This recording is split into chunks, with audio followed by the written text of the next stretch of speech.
En estas vacaciones de verano leí 2 novelas que resultaron para mí iluminadoras, esclarecedoras. Realmente me permitieron comprender más que cualquier libro de historia o de economía el mundo en que estamos viviendo todos. Y están referidos a Bashar, a la presidencia Bashar al-Assad, el presidente de Siria, y Putin, el de Rusia. Y ahí tenemos que echar un poquitico para atrás. En el año 2000, Putin era mucho más joven, hambriento de poder, tenía todo por delante y logró, digamos, triunfos importantes en su economía que beneficiaron la calidad de vida de sus habitantes. Pero sobre todo era más suertudo, todo le salía bien. Ahora se le puso más complicado después de la guerra. La economía rusa sigue dependiendo del petróleo y del gas. La guerra de Ucrania alejó cualquier inversión significativa foránea, lo cual paralizó su desarrollo tecnológico. Y Rusia tiene además una crisis demográfica como la tiene China, es decir, donde hay una población mayor, una población de la tercera edad cada vez más importante y con menos jóvenes que trabajan para sostenerlo, para pagar las pensiones. Y además tiene a cientos de miles de los más brillantes jóvenes rusos que quieren emigrar a Europa o a los Estados Unidos para evitar la recluta del tener que pelear, combatir y morir en la frontera con Ucrania. El experto en temas rusos, Mark Galeotti, estudió en la Escuela de Economía de Londres, en London School of Economics, uno de los centros académicos más importantes del mundo. Hizo su doctorado sobre el impacto de la guerra de Afganistán en la Unión Soviética y sostiene que hay un parentesco entre Leonid Brezhnev, secretario del Partido Comunista de la URSS entre 1964 y 1982, y Putin. Brezhnev, ya senil, leía discursos en la televisión que los rusos no entendían, no sabía de qué estaban hablando.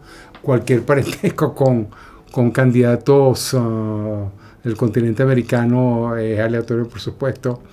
Y para colmo, Brezhnev decidió aventurarse en la guerra de Afganistán, que duró 10 años, en la que no consiguió absolutamente nada, salvo a matar a docenas de miles de rusos y a arruinar a ambos países en el proceso. ¿Hay un parecido con Putin?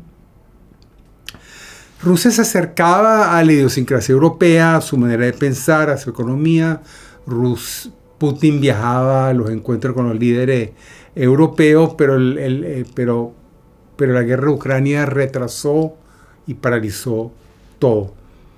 El problema está, como lo plantean estas 2 novelas que leí, que vamos a comentar brevemente ahora, es que si quitamos a Putin por las buenas o por las malas, como dice Nicolás Maduro, el supuesto y entredicho y cuestionado presidente de Venezuela, podríamos propiciar a un caos y generar un liderazgo ultranacionalista todavía más loco y propenso y dispuesto a una guerra real con el Occidente. Es decir, Putin encabeza un sistema que lo ha puesto al frente, representa, simboliza a una manera de pensar la política en Rusia. Pero como decía al principio, nada como la ficción para captar, para reflejar esa historia en las mentalidades, para entender cómo la gente piensa, siente y vive en determinada época, como lo pudimos ver en Balzac, en el París del siglo XIX, y cómo lo estamos leyendo ahorita en relación a Siria, a Rusia. Me leí 2 novelas del escritor norteamericano David McCloskey, que era un antiguo consultor de la CIA.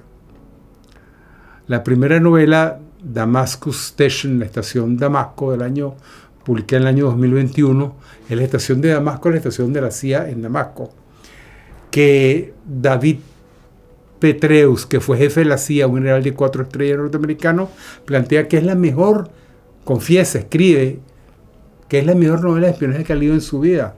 Y con la tradición que tenemos, esa novela de espionaje de John le Carré, Ian Fleming, tantos, es una afirmación realmente atrevida.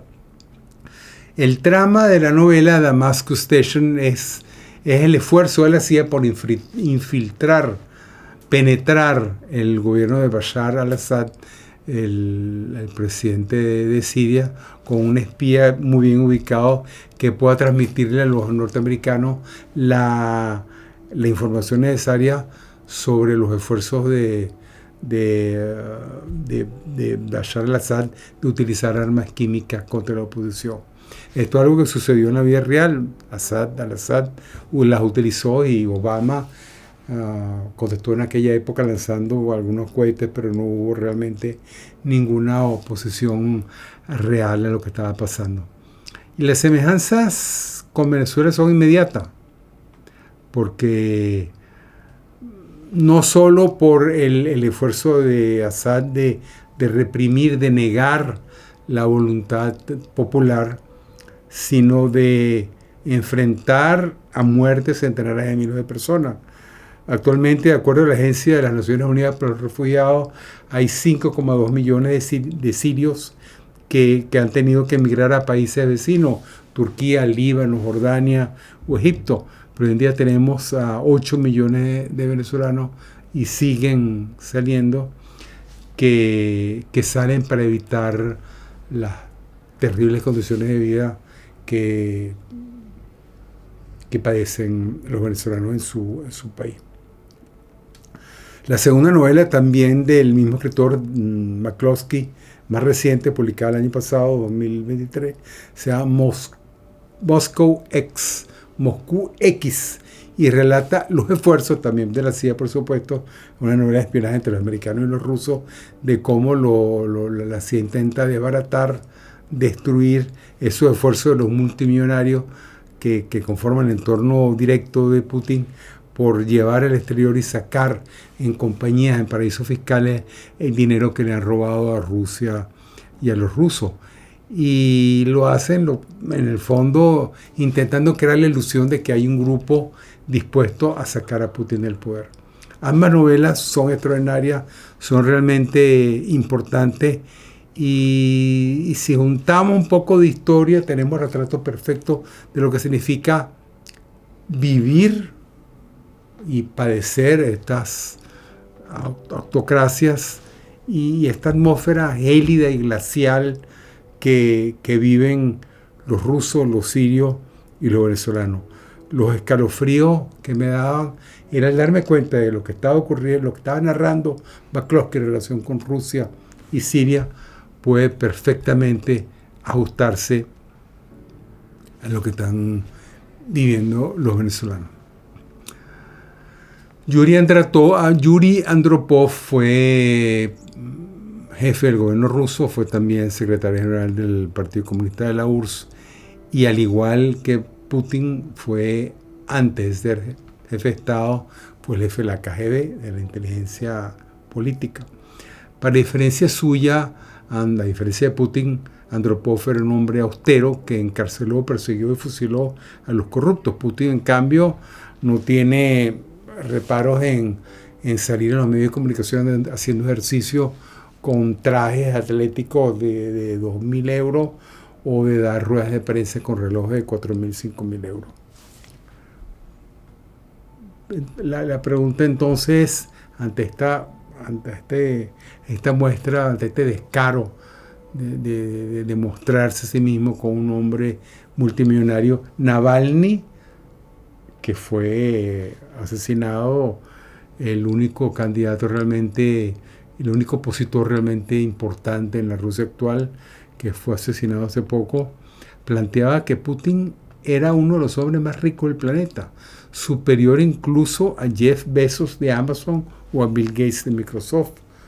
Denunció y mostró los planos con ayuda interna del palacio que construyó Navalny, que costó supuestamente 1.200 millones de dólares, pero nadie puede atacar a Putin. Es decir, Putin es Rusia. Quien ataque a Putin ataca a Rusia. Y de ahí un poco la visión que tiene Putin de la historia es que él considera a los ucranianos como traidores a la historia rusa, igual que los chechenos. Él intenta, en cierto modo, no atacarlos, sino recobrarlos, recogerlos, integrarlos de nuevo a la madre patria Rusia.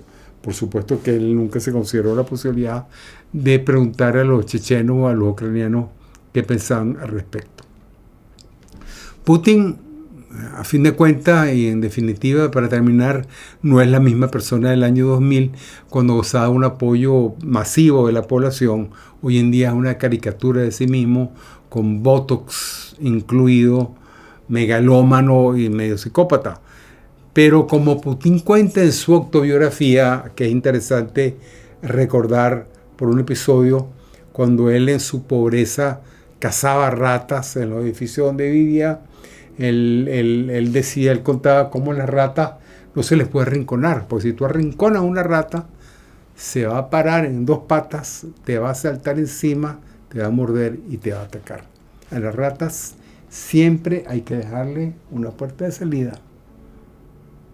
No les puedes decir que que las arrinconas para acabar con ellas, para matarlas, porque te van a agredir. Y lo mismo ocurre con Venezuela.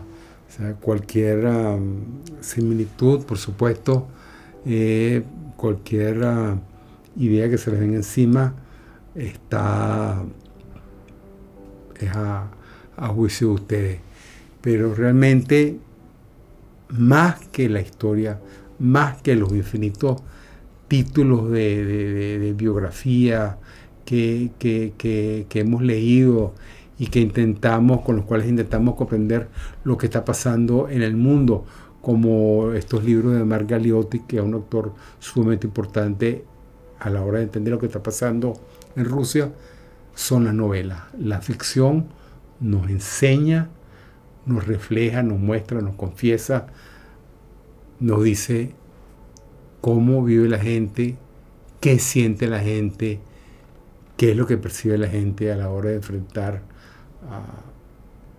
a líderes autoritarios como Bashar al-Assad, Vladimirovich Putin y Nicolás Maduro. Muchísimas gracias y espero que les haya gustado este programa Ecos de 1886. Le transmite desde Sevilla su amigo Ricardo Bello Toledo. Muchas gracias.